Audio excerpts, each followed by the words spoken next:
Hi there. Welcome to the Michaud Mission. Two men, one podcast, every black film ever made. My name is Len, aka Len. And as always, I'm joined by my partner. Hey, this is Vincent Williams. We are still in the month of September, which means that we are still going back to school. Yes, sir. And tonight we are going to be taking in Vincent's selection for tonight's stop on the mission as we return to the year of 2018 for the very intimate, humanistic documentary, Hale County, Good Morning, Good Evening. Vincent's selection for tonight's stop on the Michaud Mission as we stream live to YouTube from Young Chunk, Philadelphia's premier video podcast palace. Hello, missionaries. Good evening, one and all. Vincent, how are you doing, my friend? I am fine. I am fine indeed. You know, it is fall.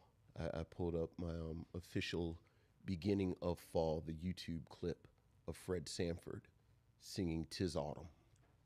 Really? Yeah, that's how I officially. That's how you start? That's how I know it is officially fall. Like I pull up Fred Sanford singing "'Tis Autumn." La-di-dee, da-la-di-da, 'tis autumn. Okay. So, you know, Nice. doing quite well. And yourself? I know it's autumn because I looked out back and said, my God, I've got to get out here and clean these weeds. Okay. So, All right. That's what I will be doing tomorrow. Okay. All right. Weed trimming. Well, they'll be there. They will be there. They have totally taken over my my backyard. Careful for snakes. You get garden snakes? No, I don't get garden snakes. Okay. These are actually just the weeds that grow from in between the pavers. Got you. There's no grass back there. Got you. So I'll get them taken care of. Yeah. But now you got me scared. I mean, no reason to be scared. Just be aware. I will be aware. Yeah. I want to make you aware of something, missionaries. If you are in the Philadelphia area in October, we are returning with the Be Real Michaud screening series to Bryn Mawr Film Institute with our good friend Stephanie Watts of the Be Real Black Cinema Club. And we are going to be screening for Halloween Death by Temptation. Death by Temptation. Wednesday, October 22nd, Bryn Mawr Film Institute at 7 p.m. Tickets are on sale right now at brynmarfilm.org. If you're in the Philadelphia area, please come join us for free pretzels as well as a boo-toberish time at Bryn Mawr Film Institute. You are a fan of Death by Temptation. I am, and I've not seen it on a big screen since it was out. Me neither. Yeah, we reviewed it a few years ago, but certainly I'm looking forward to seeing it on the big screen. Yeah, that should be a lot of fun. Looking forward to that as well. Before we dig into the show, I did want to make all of you out there aware that the Michaud Mission, if you want to support us, please, you can support us via Patreon. Yes. Go to patreon.com/Michaud Mission. And for $5, that's all we ask, you will get access to exclusive content, including the Binge Lounge, which went up today, where Vincent and I talked about a film that just came out this weekend. We did, hot off the presses. Him. We did. From producer Jordan Peele and director Justin Tipping. We sure did. Him. We discussed it because, Vincent, you saw this movie. I did. Went to a screening last week. Shout out. Yeah. Yeah. And you had some thought. He came in hot. Well, you know, it is certainly part of the post-Jordan Peele Get Out tradition of black horror films at this point. So yeah. So if you want to support the show, go to patreon.com/Michaud Mission and get access to exclusive content. We've got the Binge Lounge up there, Serial Killers up there, Len's Secret Movie Podcast. It's right there. 3 monthly additional exclusive podcasts just for you. Thank you for supporting the show. give us 5. On the black hand side. On the black hand side. I see what you did there, Vincent. Oh, you are making all these connections. Look at that. Well, that's what I could probably connect him to Dervo Martin. Connect who? The film Him. Okay. Connect him to D'Urville Martin. It's actually not that hard. That's D'Urville Martin in Sheba Baby, Pam Grier, Bernie Casey in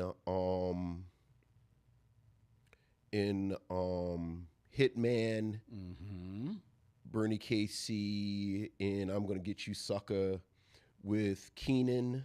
Yes. Keenan in Don't Be a Menace to South Central with Marlon, and then Marlon's in him. Very good. Oh yeah. Well done, Vincent. Oh yeah. That's an extra. That's a freebie. You are a savant. Look. All right. All right. Let's hear from you, missionaries. That means your emails, or as we like to call them. Missives from the missionaries.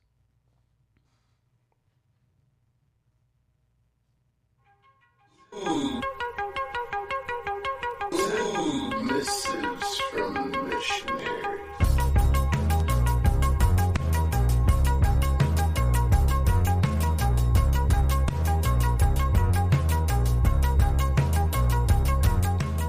Missives from the missionaries. Vincent, we have an email from Corey P. Hey, what's up, Corey? Greetings to Len, Vincent, and the missionaries. This past weekend, as I was binge watching my favorite show to come out this year, Forever. Oh yeah. You keep telling me to watch. I am. I have not. Big fan. Big fan. I haven't pulled a pin on that yet. It made me think of the black teen renaissance of the past that should have happened. Okay. I'm talking about the evolution of black teen media and cinema from the 70s up to now, played by teenagers. Okay. Why do you guys think that there wasn't a black teen movie movement in the 70s through the 90s similar to their white counterparts? I can imagine a young Regina King, Kim Fields, and the late, great Malcolm Jamal Warner in a movie where it's a slice of life and them being kids. Just a food for thought. Have a great week, fellas and ladies. Corey. I mean, the space in cinema was barely open for the adult actors. Mm-hmm. That's right. You know, That's right. Men begrudgingly made their way through, and we have gone on for since the length of this show about the women's lack of representation at that time. So for teenagers, it's even doubly hard. So what you find is a lot of the names that you mentioned, they made their way through on television. Right. They did not work. Well, in the movies. They didn't work in the movies. Yeah, absolutely. You know, I mean, she talks about these people, but I actually the first one that comes to my mind who it would have been interesting to see grow up on film as opposed to on television. Though I love seeing her grow up on television. I'm thinking about Kim Fields. Of course. You know, of course. You know, and Malcolm Jamal Warner. Now, Malcolm Jamal Warner, he grew up in front of our eyes. And maybe there's an argument, you know, he was on the biggest show on television at the time. It's not even an argument. You're like, what do I need movies for? Plus, he was also trying to be like, he was also going to school. He was trying to be as much of a regular kid as he could. It's so funny you should say that. Cree Summer was on, I just forget my girl's name. Director, producer. Issa Rae? Not Issa Rae, but in that, it's like Issa Rae, Quinta Brunson. Producer of The Chi. Oh, that's Lena Waithe. Lena Waithe.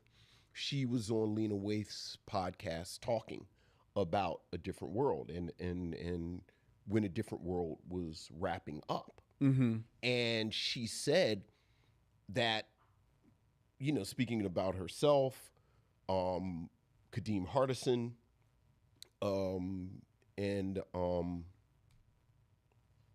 just forget. Dawn Lewis? No, not Dawn Lewis. Whitley.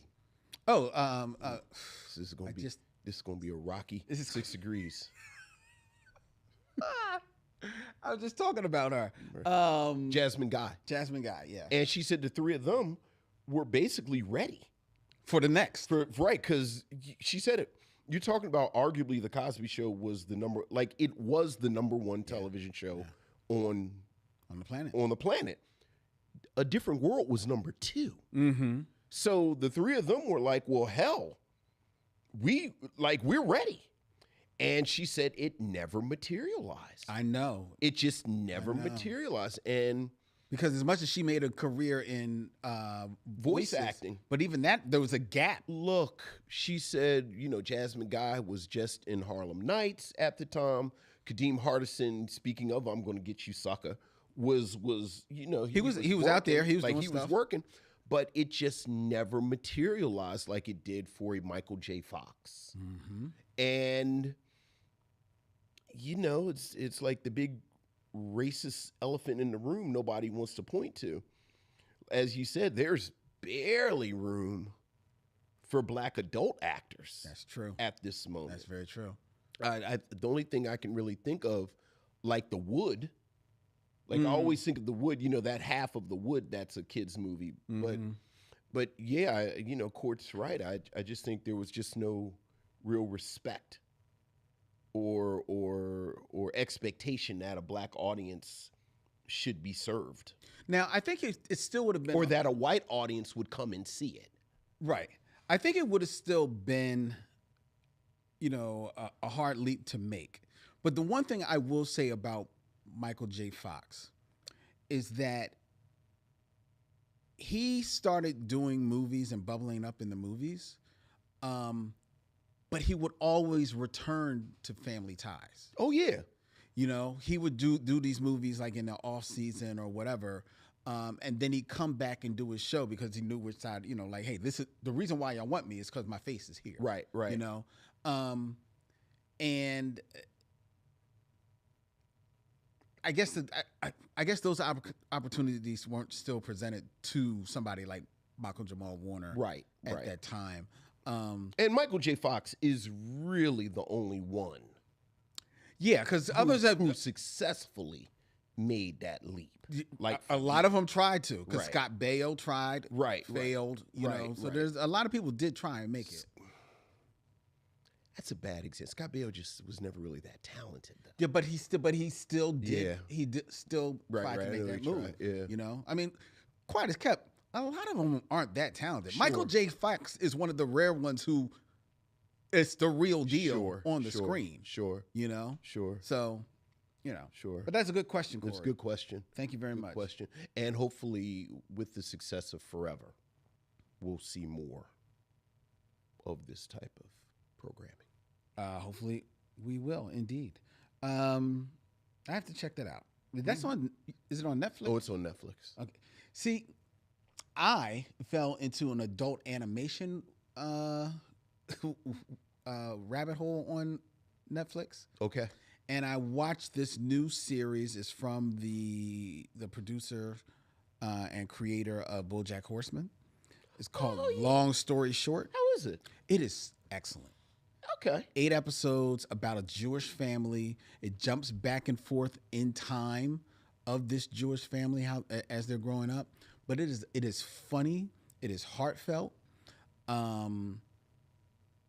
original, multicultural, even though it is decidedly a Jewish family. And I absolutely loved it. Okay. I absolutely 8 episodes in and out. I 8 like that. episodes in and out. All right. Knock it out, man. So that's where I've watched it. But I'll get to Forever. All right, we got an email from Michael Lockett. Hey, what's up, Michael? My brothers and fellow missionaries. First, I hope all is well. Second, Len, if you want or need any help with the project regarding your mom, I am more than happy to help. I appreciate that, Michael. Look, there you go. I appreciate Missionaries that, Activate. Michael. Yes. Michael, for those who are not aware, Michael Lockett is a talented filmmaker of his own. You can find him on LinkedIn at Michael Lockett. Check him out. He's got good stuff up there. His email continues. Now, y'all did it again. Okay, what did we do? A double dip of that good shit. Okay, all right. Beats, Rhymes, and Life, The Travels of a Tribe Called Quest, is better than The Life and Crimes of Doris Payne and All Up in the Biz. Although I am a self-confessed stan for Public Enemy, my desert island backup would most definitely be The Low End Theory, which is my favorite Tribe album. Oh, okay. I am so happy you guys put this back on my radar because I kept meaning to see this and hadn't gotten around to it.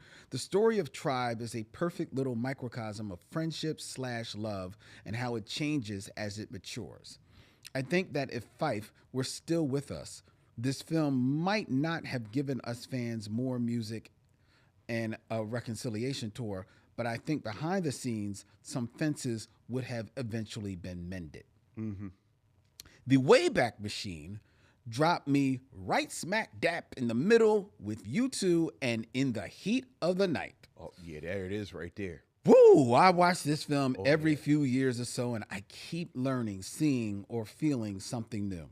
I want to say this is a perfect movie, and I don't want to push all my chips in on that, but damn, where is the actual flaw in it?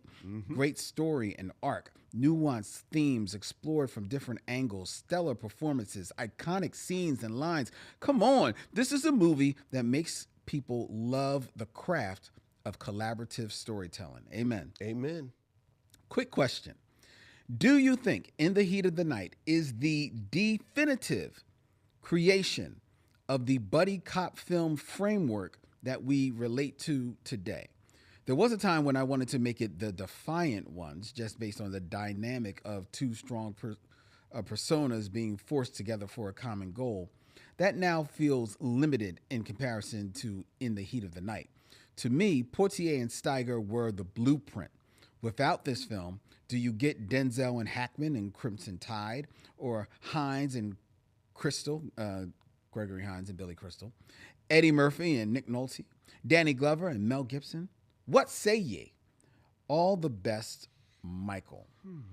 Well, first of all, I don't think Denzel and Gene Hackman and Crimson Tide are in that same genre. I think that's I agree. That's a different type of film, entirely. But the Gregory Hines, Billy Crystal, Eddie, Nick Nolte, Danny Glover, and Mel Gibson.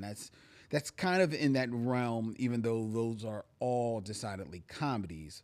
Right, and the pairings have different dynamics. Well, yes. Like the Running Scared, you know, Billy Crystal. They're friends. Right. They're brothers. Like, they love each other. Yeah. Right. But to say that is the blueprint for the buddy cop film,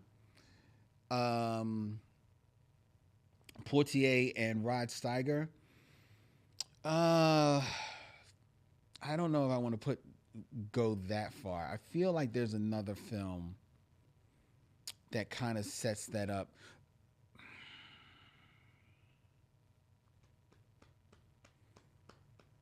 I feel like there's another older film that is kind of like older film. Yeah, that's kind of like in that vein. And admittedly, because Steiger and that's 1967. That sounds about right. So I feel like honestly, and you're bringing a black. Well, he said no, but he said buddy cop. Said buddy cop, right? Okay, he said buddy cop. So buddy cop. So I'm just thinking about two. Right, just two. Right. Disparate. Because honestly, I think in that vein, almost any movie that preceded that told the story of the OK Corral is loosely a buddy cop film because it's usually the story of Wyatt Earp and Doc Holliday. Right. So there was one with Kirk Douglas and Henry Fonda playing those two characters that precedes Portier and Steiger. So, and I feel like there's another cop movie with Walter Matthau that's kind of in that range. But the other thing that's tricking me up about this, though, a little bit is that Portier and Steiger, it ain't a comedy. And like buddy cop just like lands on comedy. Right, to right. me. Just the tone, which is why I actually go ahead. Okay. Right. Like, I think it's 48 Hours. Which is what he's saying, Nick Nolte and Eddie Yeah, Murphy. I think 48 Hours is the blueprint for anything that came after 48 Hours. Well, what about the movie which definitely came before it? I'll look it up now. Super Cops. With wait, you talking about the one with Jackie Chan? No. There is a movie called Super Cops from 1974 With who? that stars, and it's directed by Gordon Parks, because that's the reason why I knew that it was kind of like in that vein. It stars Ron Liebman and David Selby, but they are like a buddy cop. Now, I'm certainly not going to be one of those. I've never heard of it, therefore it should be. Therefore, by definition, it's obscure. So this is an honest question. Okay. Has anyone heard of this movie? I mean, was it a huge hit? No, but it was a movie. It got out there. It was on the movie. I've seen it. I didn't see it in movie theaters, but I've seen it at least twice in my What life. year is this? 1974. Yeah, I've never heard it. And again, I'm not Moses. Like, just because I haven't heard of it doesn't mean. No, I understand. Yeah, I've never. And this is a Gordon Parks film? Gordon Parks. Both of these cops are black? No, It's a black cop and a white cop? no, it's two white cops. But Gordon Parks directed it? Yes. I'm ready to put my chips on this is an obscure film. No, that's fair. That's Okay. fair. But that's Which by definition means it can't be the blueprint. okay. Then if that's not the blueprint, then how about Cotton Comes to Harlem? No, because they love each other. The buddy cop So film the buddy has to have the arc of they are from two different worlds or two different personalities, and then they gain grudging respect for each other throughout the arc of the narrative. And then they land on we like each other, or at least we have respect for each other. Okay, so then by that, Like Cotton Comes to Harlem is more of a precursor to Running Scared. okay. Yeah. So, but then just to make sure, Mm-hmm. by that definition, as you have just defined Yeah. it, then the Bad Boys movies are not buddy cop movies. I don't think they are. I think they're a variation of them because you've got these two characters with two different approaches, or at least in the first one. But they're not really two different. Well, they're you still know, decidedly partners. Right, they're partners, but I'm a family man. They just live differently. And It's not different approaches. Yeah, but I think you could certainly make the argument that Bad Boys isn't necessarily a buddy cop film. Okay. Yeah. I think it is a buddy cop Yeah. film, but I'm just going by your Yeah. definition. Yeah, I think the buddy cop film, what did we just show? We saw. We are old. We talking about what we just screened. Yeah. We screened Rush Hour. Rush Hour, Yes, Rush Hour. Lethal Weapon. Mm-hmm. Certainly, like I said, 48 Hours. Mm-hmm. The what was the Martin Lawrence film Which one is he? Where- What he's? where Somebody Lord, Big Mama's House. not Here's a. not Big Mama's That's House. not no. with old boy. I don't know what where old he boy you're pretends to talking be a about. cop, but he's really. But that's not a buddy cop movie because Martin Lawrence is decidedly like. But he's pretending to be a cop, and they're partners, and they're thrown together. Like I think there has to be a throwing together. yeah, dynamic. he's with Owen Wilson, right? Yeah, but that's not a buddy cop because Owen Wilson is not even close to being on the same level as him in that movie. Right. So that's not buddy cop. But they're all variations of 48 Hours. Okay. Like everybody is sort of building off of like the only one of those films that I might say does not have 48 hours in its DNA would be Lethal Weapon. Would be Lethal Weapon. Lethal Weapon doesn't necessarily have 48 hours in its DNA. How so? It's not a comedy, first of all. Lethal Weapon is supposed to be an action comedy. Which part of Lethal Weapon is funny? This their whole The dynamic is part supposed where to Mel be funny. Gibson is talking about committing suicide the whole film, or the part where Danny Glover is trying not to get murdered because he's too old for this shit. Yeah, but and they their, didn't game put but this their crazy whole white boy with dynamic him. is supposed to be funny. I contend that Lethal Weapon is supposed to be an action comedy. I think Lethal Weapon. You think it's 2 more of an action drama? I think Lethal Weapon 2, The Magic Returns, and then the rest of them No. turn into farce. No, true. They But I think lean the more first, on the comedy. I think the first Lethal Weapon is surprisingly dark. I think retroactively we've made it something that it wasn't.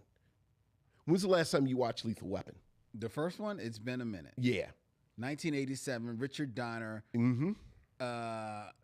Well, to be fair, Mm-hmm. Wikipedia does list Lethal Weapon as a buddy cop action thriller. Right, sure. If you can't trust Wikipedia, who can't you trust? Well, I'm But just saying, I'm giving you. Look, I know, but we're not going to, Rotten Tomatoes and Wikipedia, I'm never going to use them as sources. Okay, I'm going to just saying. trust my own eyes. I'm just saying.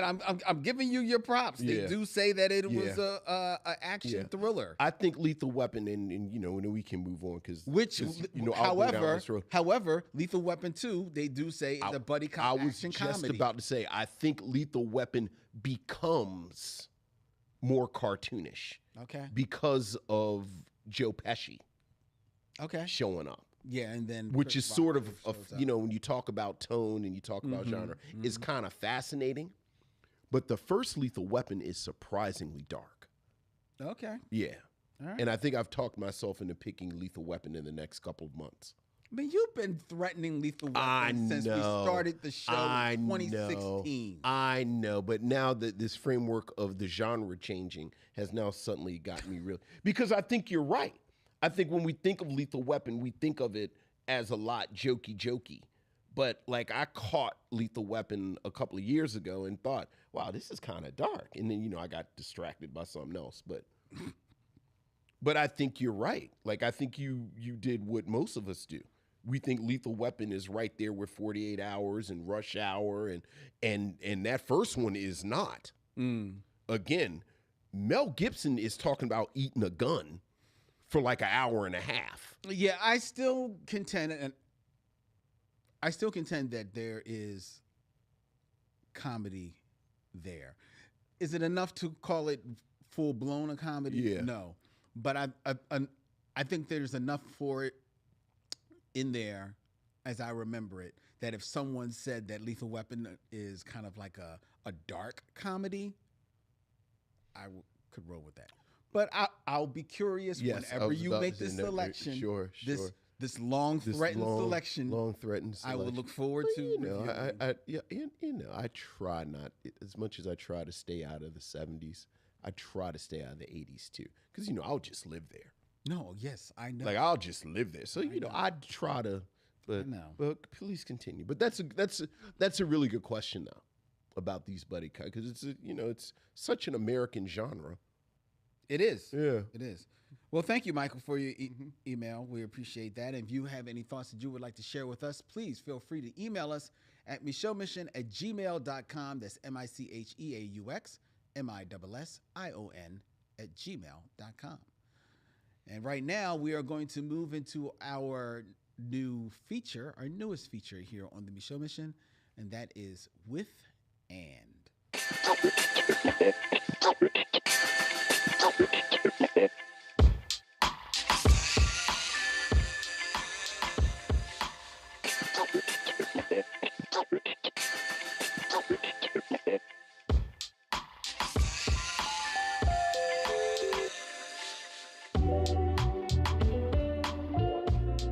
Where's Nia Long? Where's Nia Long? You didn't put Nia Long up in there? No, I did not put Nia Long in there. Is that because what her attorney said? Is this part of the? Is this part of this part of the restraining Is order? this part of the restraining order? No. Boy, that's woo. No. That's quite a restraining order. Wait, are we allowed to talk about Nia Long? Yes, we could talk about Nia All right, Long. because I don't know if I was named in the restraining order or No, not. you were not. Okay. You were not. And this restraining order has elapsed. Okay, I'm sorry. I'm sorry. But if you notice, I didn't put Nia Long in there, and I didn't put Anika Noni Rose in there either, because, I mean, We give them flowers every We give them show. flowers every show. Give them flowers. They don't every don't show. deserve any Right. flowers. Got you. And Fair With enough. Anne is dedicated to giving Black actresses who maybe have not been given the proper flowers or credits that they deserve. Thus, we are going to give them their With and their Anne credits tonight. Starting with tonight's With Anne is Lorraine Toussaint. Great Lorraine Toussaint. Yes, a Trinidadian-born American actress Oh, interesting. who was also the recipient of various accolades, including a Black Reel Award, a Critics' Choice Television Award, and the Screen Actors Guild Award. She began her career in theater before supporting performances in films such as Breaking In, Hudson Hawk, and Dangerous Minds from 1995. And as a lead actress, she is best known for her role as Renee Jackson in the critically acclaimed Lifetime television drama Any Day Now from 1998 to 2002, and her recurring role as defense attorney Shambhala Green in the NBC legal drama Law and Order. Do you remember when she used to show up on? Oh, 100%. I think that's probably when I first noticed her on Law and Order. I remember when she would show up on Law and Order as a defendant attorney, I would always say, how they gonna beat her? Because she just looked like she Exactly. like she knew Exactly. like Formidable. very formidable. Mm-hmm. I need to go back and look back on that episode because I bet they probably beat her on a technicality. Sure. Because it was never her fault. Right. Toussaint, she also appeared as on Crossing Jordan, Saving Grace, but she received critical acclaim and an Independent Spirit Award nomination for her performance in the 2012 Ava DuVernay drama Middle of Nowhere. Mm-hmm. And then in 2014, she played the role of Yvonne V. Parker, the main antagonist in the second season of Netflix Orange is the New Black, Yes, she did. for which she received critical acclaim and a Critics' Choice Television Award for Best Supporting Actress in a Drama Series. And I cannot believe that she was not nominated for an Emmy for that role. I can absolutely believe it. But please. She was absolutely incredible. Right. She should have been, but I can believe that she wasn't. But please continue. I look, man. In that series, she was already in her 50s, and for her performance, she won the Critics' Choice Television Award and the Screen Actors Guild Award for outstanding performance by an ensemble.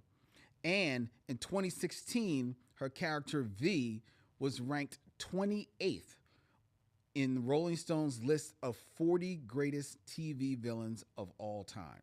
She was scary as F She was. on Orange is the New She Black. was. And honestly, while I watched the following season of Orange is the New Black, after she was gone, it wasn't the same. It was like a whole. Yeah, it was. Yeah, You yeah, felt it. absolutely. You felt the difference. Yeah, absolutely. Like I'm good.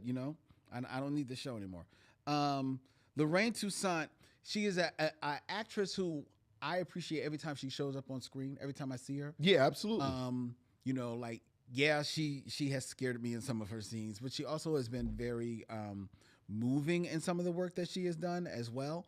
And when I think of someone who is maybe a little bit older now in her career, who hasn't gotten the shine that she deserves, I think of Lorraine Toussaint. I remember how incredible she was in a film that we both love, Fast Color. I was just about to say that. She was absolutely incredible in that movie. Yeah, absolutely incredible. Absolutely incredible. Yeah. Lorraine Toussaint is an actress of formidable force, and the Michaud Mission is more than proud to give her flowers with respect and our appreciation. Absolutely. And what I'm hoping is at this moment where these seasoned actors are getting a showcase on these streaming shows, like I'm waiting. She's on my list of the actresses that I'm waiting to be given the opportunity they should have been given years ago. To be like really like the front, Right, to be on the front of a show. Like I want her to have kind of the Giancarlo Esposito Breaking Bad, Hmm. Keith David, everything at this point moment. Yeah. But yeah, absolutely. Which then plugs them into like 900 other things. Right. And then suddenly everyone, quote unquote, discovers her. Right. Right. And they should, you're absolutely right. Yeah. And she is well deserving. Absolutely. It's so funny when you said she's from she's Trinidadian because her last name is Toussaint. I just always assumed she was Haitian. Oh, really? Yeah. Yeah. So I learned something new as well. There you go. Mhm. Great woman. Yeah. Great woman. All right. Lorraine Toussaint. Lorraine tonight Toussaint. with And. Now we are going to move into the Game of Kings. Game of Kings. 6 Degrees of Derville Martin.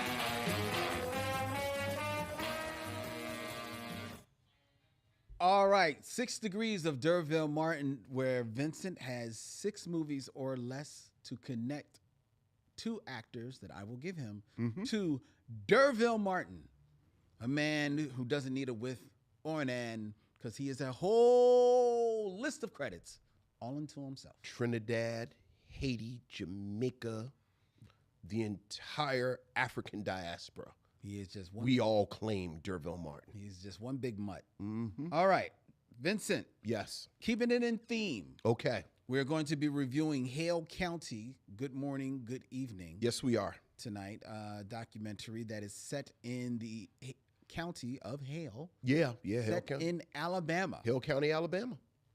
So, Roll Tide.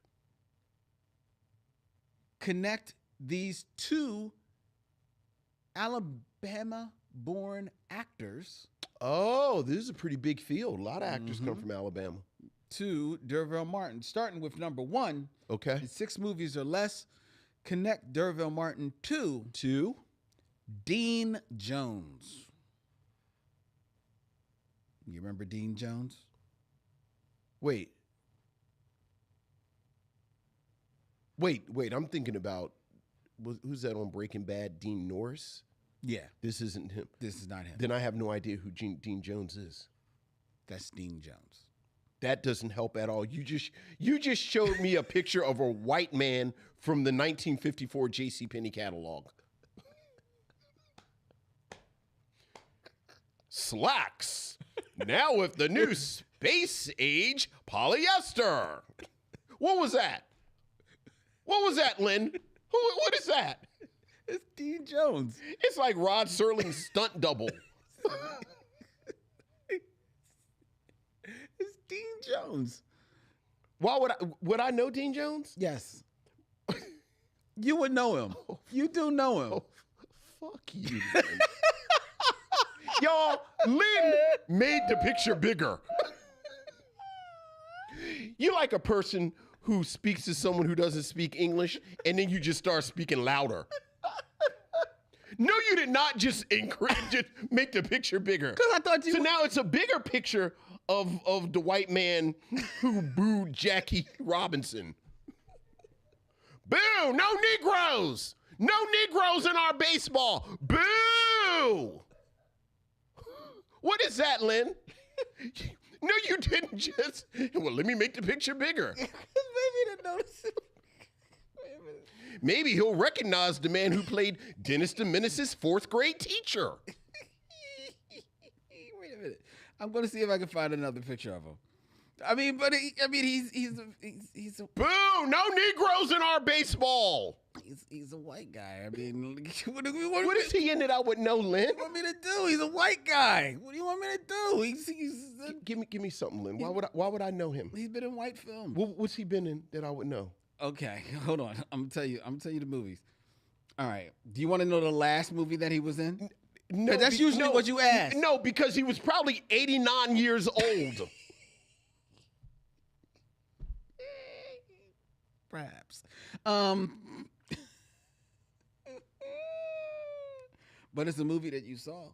It's not the last movie, but the last one of the last movies that he did, he was a voice in. Oh, for Christ. And it's a movie that I'm pretty sure you saw. What, Lynn? Batman and Mr. Freeze Sub-Zero. First of all, wasn't that straight to video? Yes. Yeah. So what do you? Okay. Why are you wasting all of our time? What is he in, Lynn? What is? All right. Here's the movie that you would know Okay. that you should know. What? The Love Bug.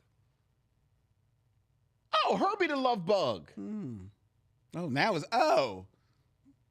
That was O. I was going to say it.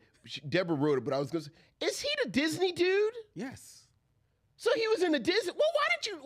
He was the voice. Shut up, Lynn. Why did you just say he the white dude in the Disney movies? Because that could have also been Dick Van Dyke, but this is when they couldn't afford Dick. So okay, is he like the Shaggy DA? Wow, I actually thought he was, but I'm not seeing that come up. He had a run of films. He's not the Shaggy DA, but he did have a run of animal films. That Darn Cat. There you go. Yes, That Darn Cat. He's in That Darn Cat. Is he the star? Yes. So that means he was no. The cat's obviously the cat's it's right there in the title. So was he in the remake? The one that came out like 20 years ago? Yes, he was. Oh, okay. Because that's the one you probably maybe know somebody in. Well, quietly, I'm joking, but if he's that Disney dude, I quietly love him. Like, because if he's the Herbie Love Bug white dude, oh, I love that guy. Because he was in like all of them, right? He was only he was. Yeah, he was in all of them. Yes. Oh, and he wasn't a Shaggy DA. I thought the Shaggy DA was. Dude, it was only two white guys in the movies. It was him and Don Knotts. Well, actually, it was Dick Van Dyke. Yeah, but Dick Van Dyke got out of the Disney business very early. Well, Dick Van Dyke, he had talent, right? He was not the Disney movie guy. Don Knotts had that, right? It was Don Knotts and this guy. Oh, so it's that guy. Yeah, I thought the Shaggy DA was like. No, it's him. No. But what year did you think the Shaggy DA came out? Like 61. The Shaggy DA came out in 1976. Really? Because I was looking in the 60s like you. I'm thinking it came out in the 60s. Hey, right. Was he like in the Apple Dumpling Gang? Like, oh. No, that's Don Knotts. Yeah, that's, look, him and Don Knotts, they were the two dudes. That was Don Knotts. All right. But, okay. Well, do you know anybody else in the, all right, now you know all these movies. Do you know anybody else in the movies? I mean, Don Knotts is in one of the Love Bug movies, so I could definitely use Don Knotts, but okay, but you got to know which one. And there's at least I'm not going to use Don Knotts though because oh, here we go, talking about me staying in the 80s. So D'Urville Martin is in Five on the Black Hand Side with Dick Anthony Williams. Dick Anthony Williams is in The Jerk with Steve Martin. Yes. Steve Martin is one of my absolute favorite movies from the 80s. Trains, Planes, and Automobiles. Planes, Trains, and all. With John Candy. Yes. And then John Candy is in Cool Runnings with Dougie Doug. Oh, look at you. Who's in That Darn Cat remake. I don't even know if it's a remake. It's a remake. Right, but so does he has like a cameo? Yes. Yeah. I used to love That Darn Cat. The 1997 one? No, the original one. Oh. Yeah. I'm pretty sure I saw it. I don't remember. Yeah, it was an alien cat. I don't remember it at all. He's an alien cat who gets into hijinks with this guy. Okay. And then the government gets involved. Because remember, in the remake, Dougie Doug plays an FBI agent, which is even more science fictional than an alien cat. You presume that I saw the remake. Dude, you're not a That Darn Cat guy? No. That Darn Cat? No. Yeah. No. I'm a Garfield guy. You're a Garfield guy? That's it. Yeah, That Darn Cat, he was from space. Okay. Well. Anyway, there you go. Well done. All right. You connected him to Dean Jones. Dean Jones, who's from Alabama. Boy, I bet you didn't talk about that much in the 70s. Oh, Dean, you were in Alabama in the 50s, huh? It's funny. What were you up to? The Shaggy DA didn't come out until 76, but in the 60s, he did the original That Darn Cat. That Darn Cat. The Ugly Dachshund. Oh, I'm not familiar with that. And Monkeys Go Home. Well, that's when he was in high school, and he was. So he was in. I thought that was. Oh God. Oh God. I'm going to find out he was like this great civil rights activist. I'm besmirching the name Oh my God. of a great civil rights activist. I don't believe you just said that. I don't believe you just said that. You are. Oh my God. Boo, Jackie Robinson. Boo. Sit down, Dean Jones. Boo. He also was in The Horse in the Gray Flannel Suit. Are these all Disney films? Yes. Okay. They are. He was that Disney guy. Right. I mean, these literally came out every year. Look, man. Look again. And wait a minute, this guy. This is why he's in the Shaggy DA, because then he was in The $1 Million Duck, Yeah. and then he finally got out of the funny animal movie business with the yeah. Shaggy DA. Yeah. These are all the movies that came on The Wonderful World of Disney, and I ate them up. Okay. Oh, I ate them. You know, I was right in the pocket with The Wonderful World of Disney. Yeah. So, I hear you. All right, well done, Vincent. all right. All right, next. All right. In 6 movies or less. All right. And before you say anything, this person was in movies. Okay. And from Alabama. Okay. In 6 movies or less, Uh-huh. connect Dervell Martin to 2. Nell Carter. Oh, that's interesting. And she was in a film that we have reviewed. She was in the film we reviewed? Mm-hmm. Was she in Bebe's Kids? Because it's like... How do you know that? because she plays an overweight kid. It's actually kind of fat phobic. Yeah. Yeah. But what I was I'm not gonna use Baby. I guess I could Baby's Kids. I could do that real quick with Robin Harrison. Mobile I can't think of any of these other movies that you would pull. Well, here's the thing.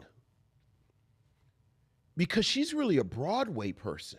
Mm-hmm. She's in the movie version of Hair. Which one? Which one? What? There were 2 movie versions of Hair? Yeah, 'cause there was the second one that John Travolta's in. What year was the John Travolta one? Or was that? Did that go straight to TV? I have no idea what you're talking about because I'm talking about the one from the 60s with the Broadway cast. Oh, Hairspray. Thank you. I'm talking about Hairspray. Yeah, what are you talking? I'm Yeah, sorry. I got my hair wrong. yeah, because she has don't that. have any. Yeah, she has that crazy song. I like white boys, something white. That's the actual song she sings. Okay. Because it's white women talking about they like black boys, and then she talks about how she likes white boys. Yeah, I've always been a little ambivalent about Nell Carter. Really? Because of that, or No, and that was a bad juxtaposition. Not because of that. I just never, you didn't see it? I always thought she was a poor man's Mabel King, and that's not fair. But unfortunately, when I would see, because I really know her from Give Me a Break. Yeah, that's the thing. And then, Give Me a Break was never really. No, it was not good. But Hair, because I low-key really like Hair. Never seen it. Well, it's a musical. You wouldn't like it. No. So it's like Treat Williams. I have no idea what Treat Williams is in. Beverly D'Angelo's in Hair. She is. Okay, there you go. So we'll keep it Steve Martin. Okay. We'll keep it Steve Martin. Once again, Dervell Martin is in 5 on the Black Hand Side with Dick Anthony Williams. Dick Anthony Williams is in The Jerk with Steve Martin. Steve Martin is in The Three Amigos with Chevy Chase. Chevy Chase is in National Lampoon's Vacation. Yes. With Beverly D'Angelo, who was in Hair with Nell Carter. Very good, Vincent. There you go. Yeah, Nell Carter just never... And I didn't like Ain't Misbehavin'. Okay. Because she's in Ain't Misbehavin'. I don't think I like Nell Carter's voice, her singing voice. I don't remember. I've never. You know it's that voice. Give me a break. I sure deserve it. Oh, that's right. She does sing the song. Oh my God, she absolutely sings the song. Yeah, she did the song. Yeah. Yeah, Nell Carter was never my cup of tea. I didn't really think one way or the other. You know, she seemed like a nice, pleasant woman to me. I mean, I'm sure she was very nice and obviously talented. She just, Just didn't wasn't do my it. thing. Yeah, sometimes people just. And Give Me a Break. Give Me a Break was just a weird. It was a dumb show. Yeah, but it had weird racial dynamics. Like her taking care of these white kids, and then so you didn't watch it at all, No, I've seen it. Yeah, right? Because remember the chief died. Yeah, And then the Dolph girls Sweet, the grew actor up, Dolph Sweet. and then they brought in some more little kids for her. Because remember, she was taking care of Joey Lawrence. Because he was a kid. He was a kid, and because remember the episode where he has on the blackface. No, I don't remember that. She's taking care of Joey, but then by the last season, they had brought in Maddie Lawrence. So it was like her and the two little Lawrence, but it was real mammy-ish. Last season, how long did this show last? I mean, it was on at least 3-4 years. I didn't think it lasted that long. Yeah. Oh wow, it was from 1981 to 1987. Yeah, it's that weird. That's like the 80s. Yeah, but it's that weird post Norman Lear Black show, really pre-Cosby Show pocket. Obviously it was on a couple of years after the Cosby Show, but it's that Yeah, but weird, that was the end. It's that weird pocket that we've talked about. Yeah. He's the mayor and that weird where every now the new Odd Couple, they would take black actors and kind of throw them against a wall, To see what's. and it was just kind of bizarre. Yeah. Quietly, Amen and 227 are in that pocket, but they kind of transcended it. But you could tell, it's we're going to give Marla Gibbs and Sherman Hemsley a star vehicle, but we don't really, you know what I mean? It wasn't really a vision for it. Were Amen and 227, were they before Cosby? I'm pretty sure they were. I thought they were. around the Cosby's same time. 84. Yeah, Cosby is 84. So Amen and 227, there may have been some overlap, but I feel like they came on before Cosby. Amen was from 86 to 91. Really? How about 227? 227. Must have been the same time. That's what I was thinking. 227 was from 85 to 90. Yeah, I thought they were around the same time. Yeah. because they were their Saturday shows, while Cosby was Thursday. prestige That was TV on Thursday. Yeah. Yeah. Yeah, but they very much felt out of sync. But okay. Well, definitely. Yeah. Yeah. Yeah. Yeah. But I was never really a huge fan of either of them, to be totally honest. Me either. But if I had to choose one, it probably would have been 227 Oh, that's funny. above Amen. I like the cast on Amen better than the cast on 227. I think the cast. You're right. The cast was better. I just didn't think the show was that. Right. Well, neither of them were great. Right. No, not at all, which is why I thought they were pre.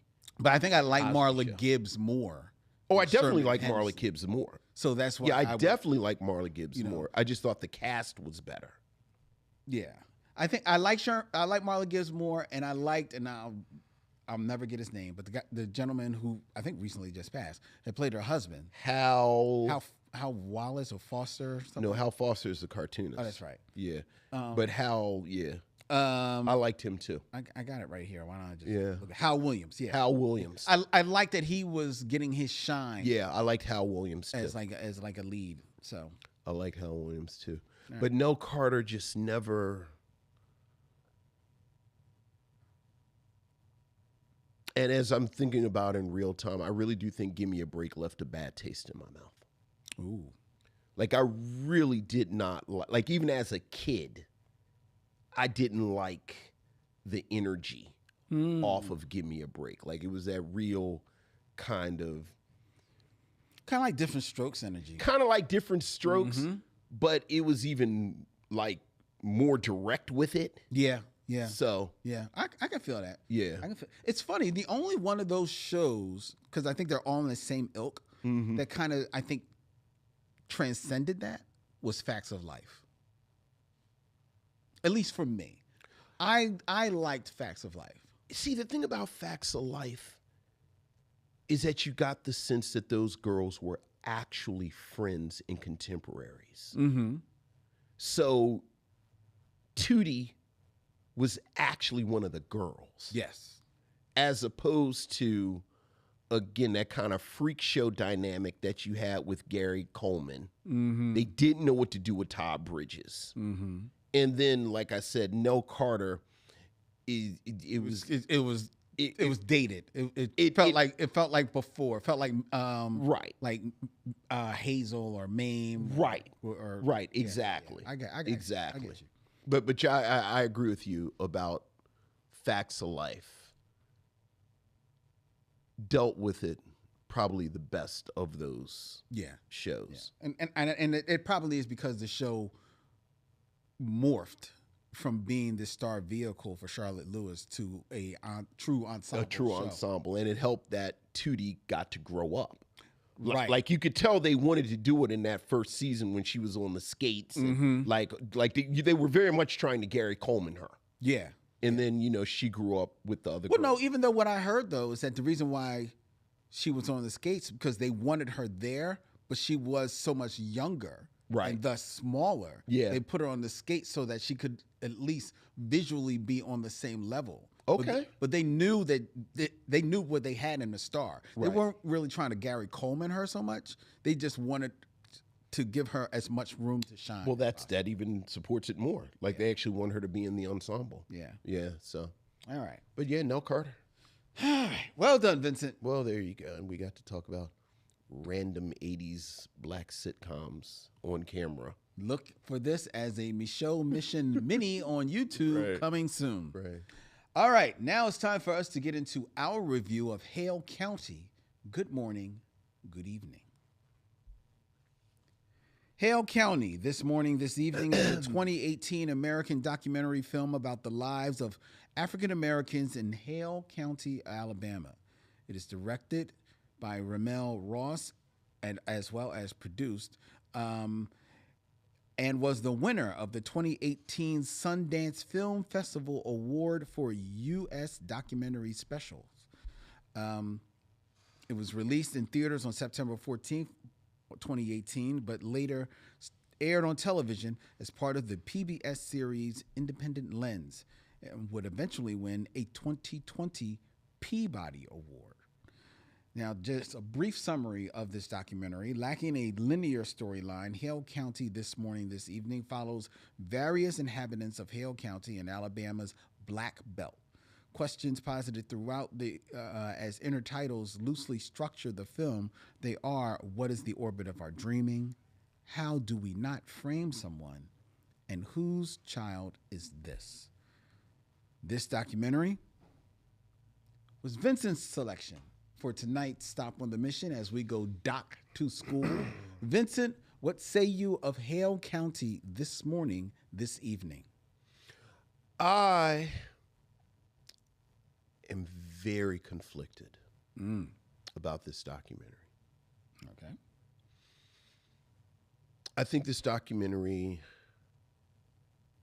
sets out to do certain things, and I think it does those things well.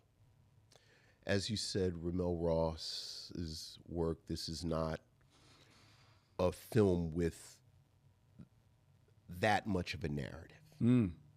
Like it barely has characters. Like the two very loosely connective tissue of story that you have. You have Daniel, who's a young man who presumably wants to play college basketball. Yes. And then you have a couple, Quincy and Boozy, who have a child already, the breakout star, Kiri, who's a toddler. And then in the midst of the documentary, they have twins. Yes. But again, this is barely a narrative. This is a documentary. It's a little over an hour. So even just time-wise, there isn't a lot of space for a narrative. This is in many ways almost a tone poem where Ramel Ross moves to Hale County. There's this small rural community in Alabama. And he moves there to teach photography and coach basketball. Yes. And over a series of years, he starts filming. And then he puts together this footage, like he goes and, Sundance Institute and a couple places, puts together this footage, and then you get this tableau of this community. And visually, it is beautiful. Like he uses a couple of things. I have to say, I said visually, but I want to go back. I really, really admired the sound design. Okay. Like I said, they spend a significant amount of time in gyms. So the sounds of sneakers squeaking on the floors. There are a couple of moments where they show cheerleaders, and he really captures the ritual of cheers. Yeah. There's this wonderful effect with the crowds, like that are almost like cicadas, and all of that is done really well. And then throughout, there are just sounds, the sounds of this rural environment, the woods and this and other. Visually, I love the way that you get this sense of place, like you see this is a rural community in the 21st century, and you see the way that people live, and you see the way people dress, and you see the way people eat and talk.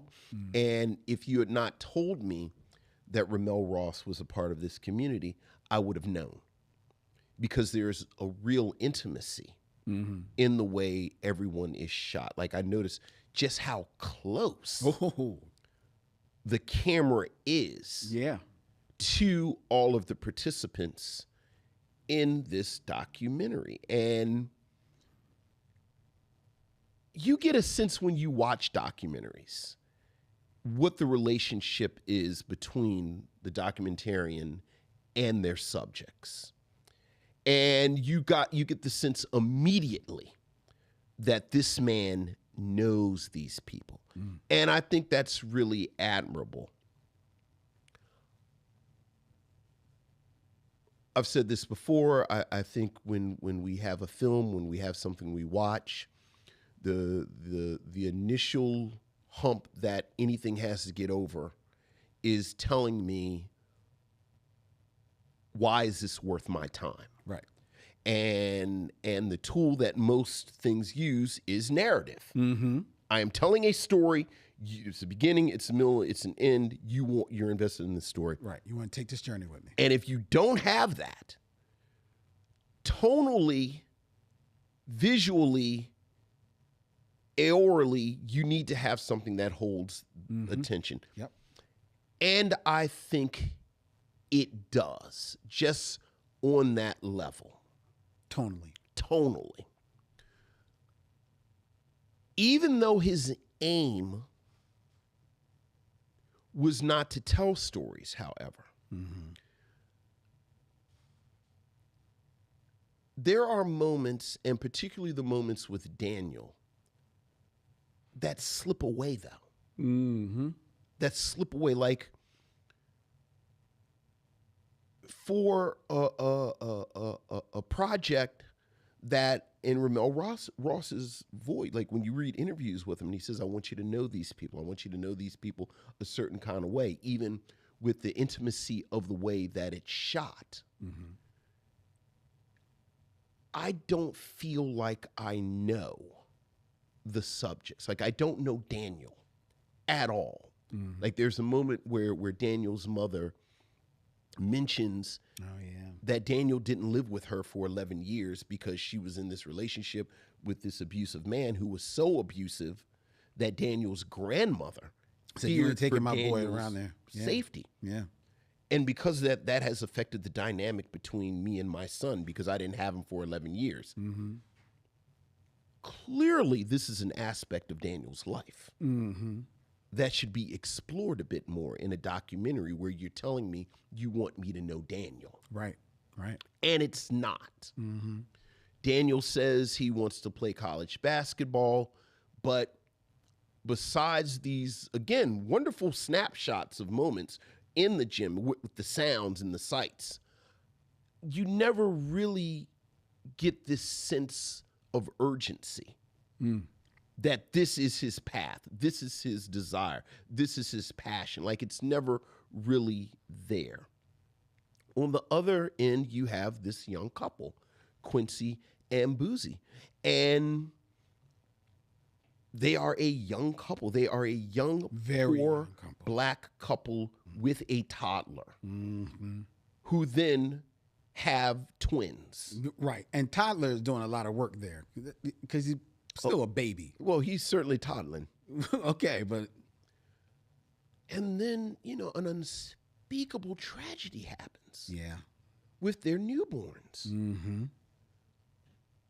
But you never get the sense, again, if you tell me that you are sharing this intimate portrait, you have to have some intimacy. Yeah. Yeah. And it's just not there. What you are left with is this almost superficiality Mm-hmm. of the subject. Beautiful visuals, beautiful everything. But again, I think about something like Rise, which we watched a few years ago. I think about, and it's a little unfair because this was a 4-part series, but you take any of the parts, and I think you can say this, when the levees broke. Mm-hmm. Mm-hmm. And these people. Yeah. You understand what is going on. You get this. You are connected. You think about these people after this is finished. Yes. And so much of that I did not get from here. But even that isn't what really had me so conflicted, frankly. Okay. I think what gives me so much pause, ironically, is what you were saying when you listed the accolades. Like, it won all these awards and everyone loved it. And even, Ramel Ross said, I didn't want to make, I didn't want to show, quote unquote struggle and have this and the other. But in a lot of ways,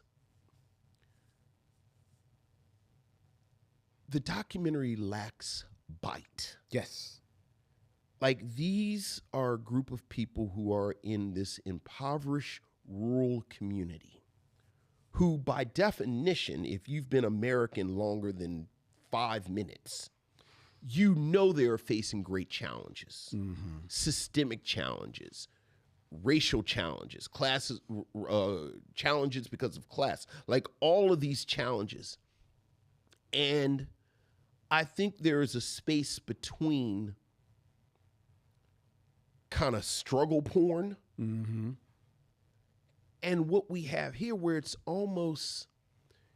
too clean. Like it approaches Noble Savage. Like, look at them, and I thought, this is the exact type of documentary that, like, the father in Get Out, who would have voted for Barack Obama 3 times if he could have, he would have loved this. Like, he would have been at the co-op buying Brussels sprouts, talking to his friends. Have you seen Hale County? Oh, it's just wonderful. You need to come over. We're going to show it to you. It's just wonderful. Sunday we'll watch Hill County. It'll change your life.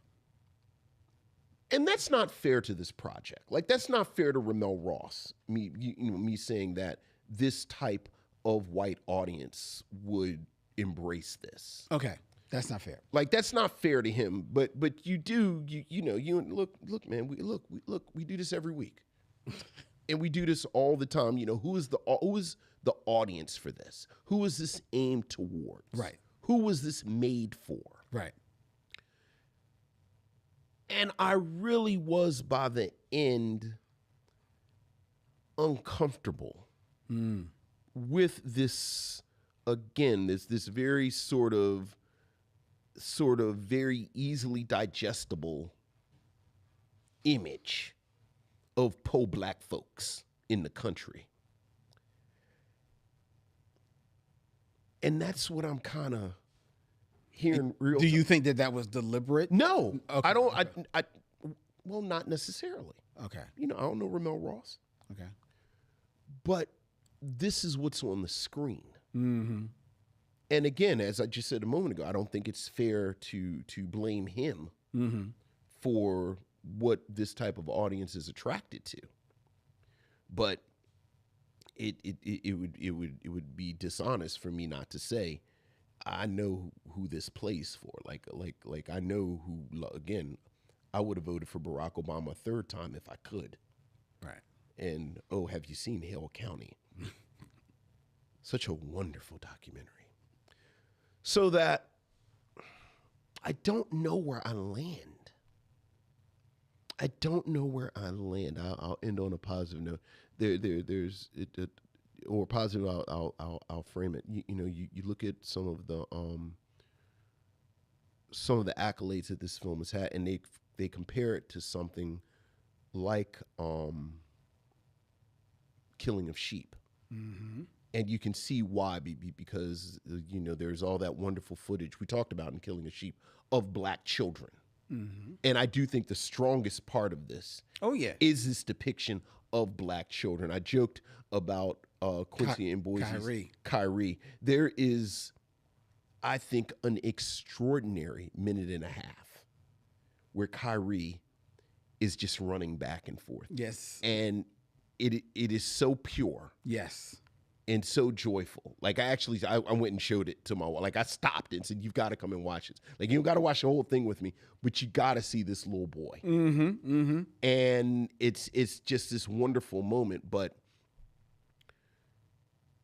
Killing a Sheep framed all of. They put it within this real kind of socially conscious criticism, Right. so that it worked. So that. I think I like it. I think I liked it. Well, I agree with you that this is a film. I don't think. I think the biggest problem with this movie is that it fails its objective, because I think Ramel Ross's objective is in this film is to basically be a fly on the wall. And it's funny how many beautiful scenes, like you said, there's beautiful scenery in this movie, beautiful photography, and that is his calling card, his photography. Yeah. There and some of those scenes are literally of flies, like crawling on walls or in trucks and stuff like that in this Hale County. But I think his objective is to basically be this camera in the room and capturing the lives of this county by way of the POV of Daniel and Quincy and Boosie.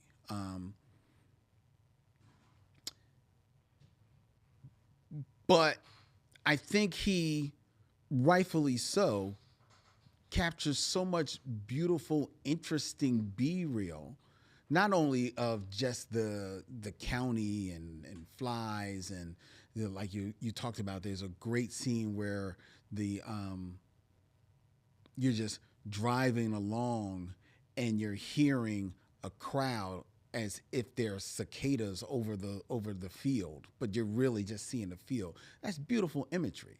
There's another beautiful imagery where he goes to this old plantation, which is weirdly cut with this, I think, fake archival black and white. No, it's real. But put a pin in that because we need to talk about that separately. Yeah. Well, it intercuts it with some archival footage from the 20s and 30s, like the blackface footage that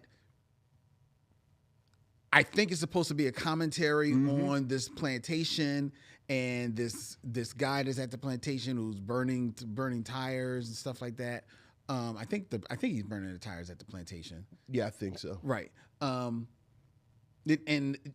that doesn't really hit with me, but there is a nice scene there where you see the smoke billowing up and the sun is like shining through it. Yeah. And it is gorgeous. And it's so gorgeous that you can hear him actually talking about, oh my God, you got to see the scene. Like he's showing the scene to the guy that's standing there burning it.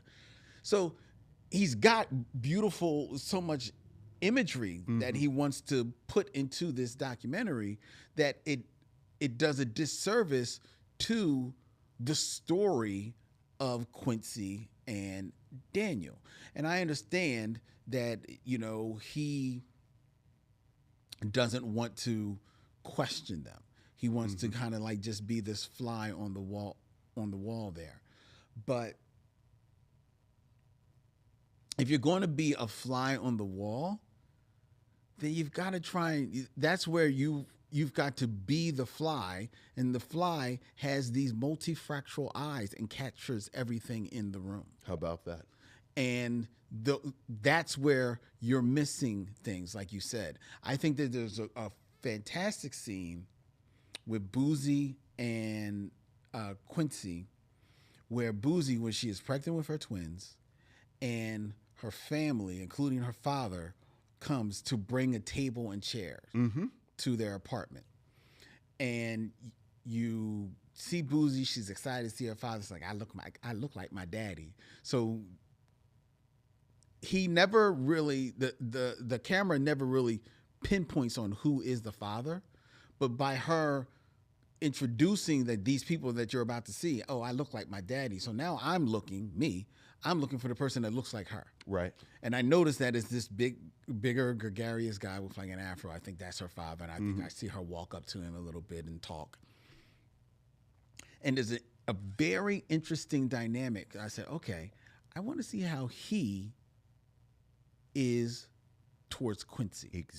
Exactly. Because, they are a very young couple. They are. I mean, like, they could just as easily be on their way to college like Daniel is, but they're not. They're in their relationship. And I noticed that at one moment, he says like maybe hello to Quincy or something like that. But then he doesn't really address Quincy at all. And maybe like slightly cuts his eye at him. And I wanted, if you're not going to ask about that moment, I wanted the camera to give me more of what is happening here. Let it linger. Let it linger in this scene. Let it linger in the table and the chairs going in there. Let's see that. Let's see that dynamic.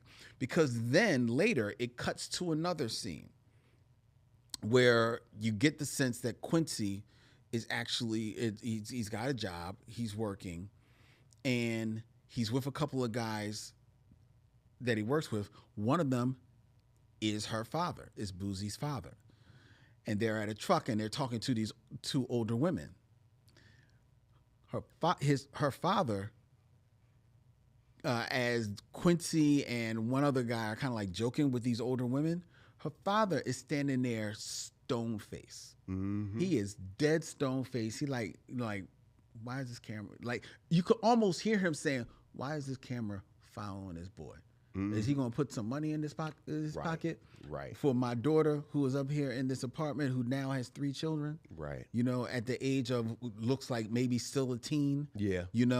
All of that is in the maybe 1.5 seconds that I saw his face. Because I know that was what was on my mind. So as a father, I'm like, I just want to see that dynamic. I want to fully flesh out that story. Right.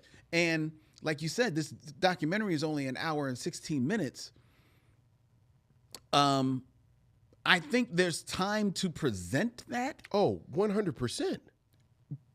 You just have to get away from some of the more flowery things. Right. You need to actually just sit on the wall. Yeah. And present the story. I think there's moments with Daniel. There's a great moment with Daniel.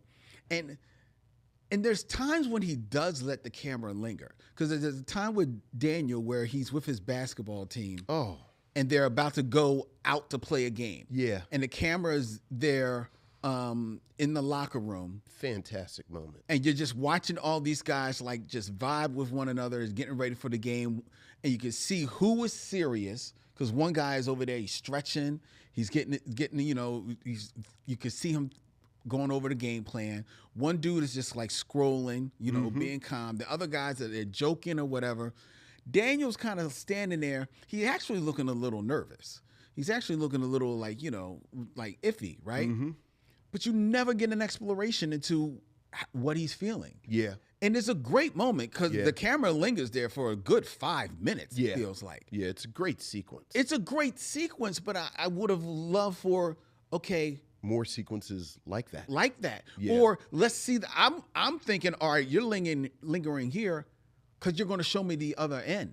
You're going to show me maybe him, you know, in the game, not at the game. You know, it returns to him kind of at a game, and he's sitting on a bench.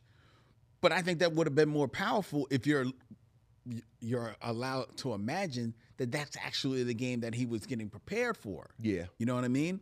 That would have been more of a narrative cut there. I just would have loved more of that. You hit it where you talked about Daniel wants to make it into the NBA. He's paying this lip service to that he wants to make it into the NBA. And there's a kind of a cool scene where it looks like his coach is like calling him out, like, you know, well, you need to work a little bit more, right? And then the film later shows Daniel going through a basketball drill, dribble pass drill. And in this dribble pass drill, you can notice that, okay, he's got a hell of a sweat on. He's grinding. He's doing what he's got to do for what is next. And then if you actually pay attention, you can see his body has changed. He's growing into his body. So you can see that, all right, he's putting in the work. That's the last scene in the movie. It's the last scene. It is. I'm like, now I want to, let's go here. And I felt so frustrated by that. You know, it's an hour 16. I'll give you another half hour if you absolutely. But if you just linger on those two situations, and it's not. I understand not wanting to show the struggle. The beautiful thing about this aspects of this documentary is that it does show this Hale County authentically. Right. It's not people struggling. It's people living their life. It's not struggle if it's people living. Exactly. And if you show all, like you're so busy trying to, I'm not going to say edit, but not show. Massage. But if you show all of it, and you know, the irony is that the moment that is so on the nose that this isn't going to be a stereotypical depiction is the moment that is the least authentic, and that is the Burt Williams footage. There's this footage that they found, and Ramel Ross talks about it, that they found this footage of Burt Williams making a film, an unreleased film, and it's Burt Williams in the blackface. Okay. And they actually convinced him to intercut it in the document. Like, he resisted at first. Ramel Ross resisted. And I wish he would have followed his instincts. Who convinced him? He worked with, I don't know if it was the Sundance Institute. Okay, but people he was working to put it together. With the editors. And I wish he would have listened to his instincts. Yeah. Because it completely took me out. Yep. Like it's this moment of very overt artifice. That in the midst of this naturalism, like, I don't need you to tell me this isn't going to be a stereotypical depiction like the Burt Williams blackface. Yeah, I get it. Yeah. But to your point, this is time you can expand and talk about these people as fully realized human beings. And I think you're right. I think but besides that moment of joy with Kyrie, which is like maybe a minute and a half, that long sequence in the locker room is probably the most powerful sequence, and it's not coincidental. This is the sequence that he allows to breathe. And there are so many moments that, as you said, I mean, it's only an hour and 10 minutes. Like, dude, I'm going to give you 20 more minutes. Yep. Like I'm going to give you 20 more minutes to do whatever you want to do. You cut out this Burt Williams part, you got 22 more minutes.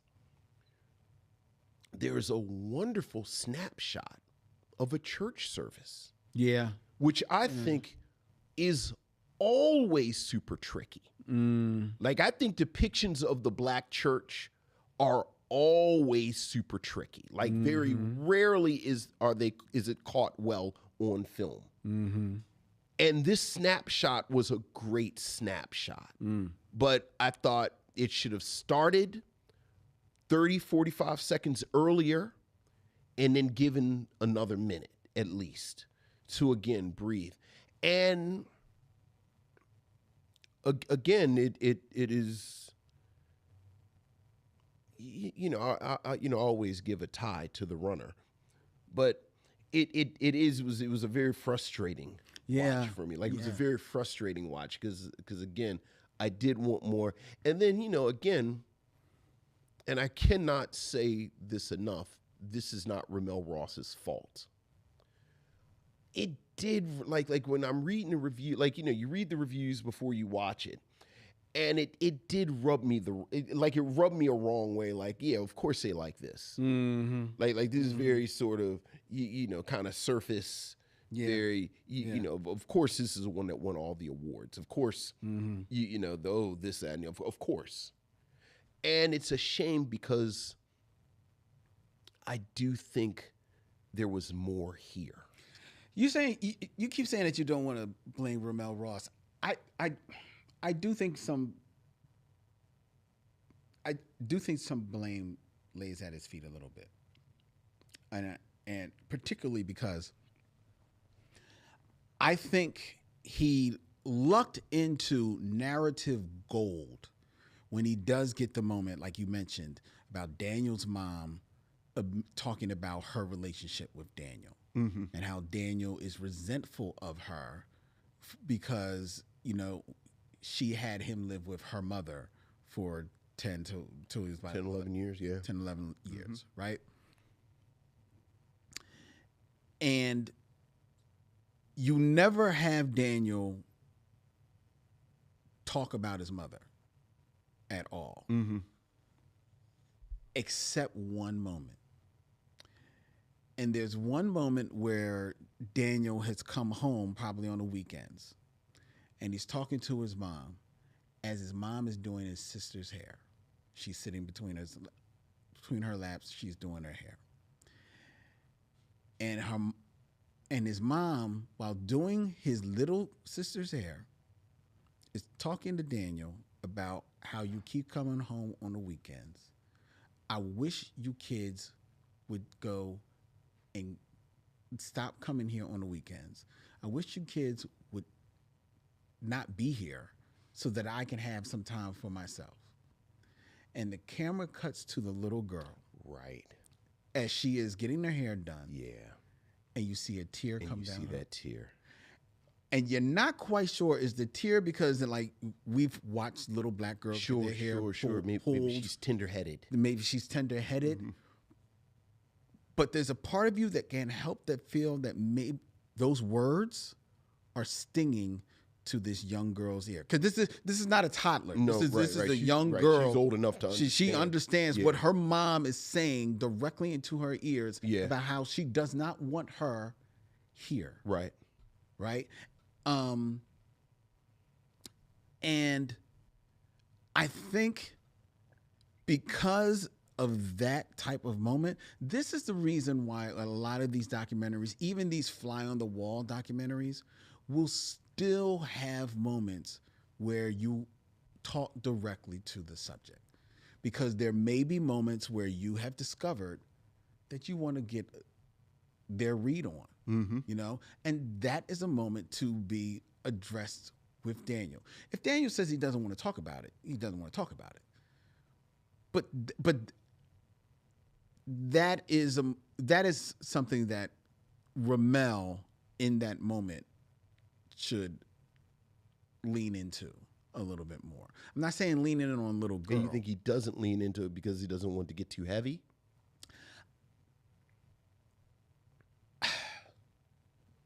I think that might be a matter of. I think it may be a matter of him not feeling that if he leans too much into it, it might feel artificial. It might feel like he's trying to pull something or trying to make a moment. But I think that's one of those moments where I would have loved for the camera to pan from the young girl and let's see what Daniel was doing in that scene. Because you never see Daniel. You only hear him. Right. Let's see what Daniel sees. Because maybe Daniel notices it. Right. Maybe he doesn't, but maybe Daniel notices.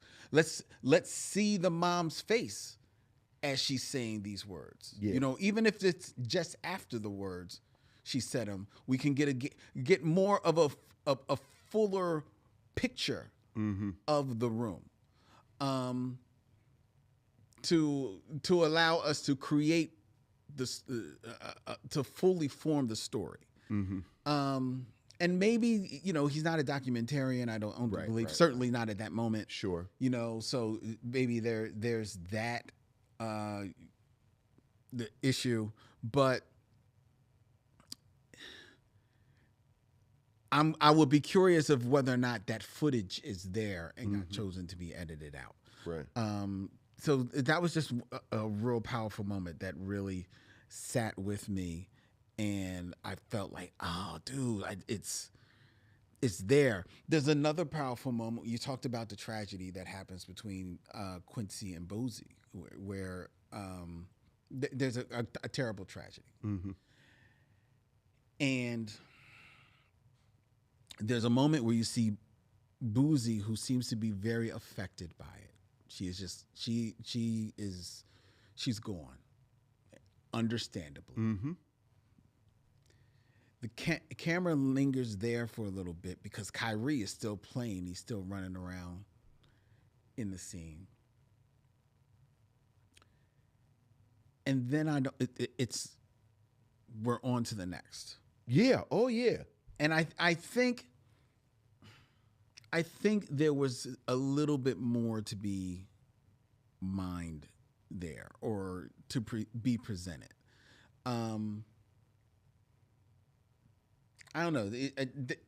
This was a documentary that was full of so many missed moments for me that I found myself, like you said, frustrated. I found myself frustrated to the point of like, yo, this is getting on my nerves. Right. And so at the end of the day, I come down on, I don't like the documentary because I just think it's too many missed opportunities. I don't think the value proposition that is set up, I don't think it fulfills it.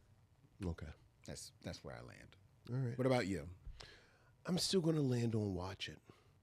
I think there's enough beauty in it, frankly, to justify an hour. Fair. You know, quite honestly, that moment with Kyrie, for me, was worth the price of entry. Well, it is. Yes. Like, like the one thing that it does have in common with the Killer Sheep that I will take, like, there aren't, you know, per Court's letter, like to reference her letter earlier, I think pure depictions of Black childhood are few and far between. That's true.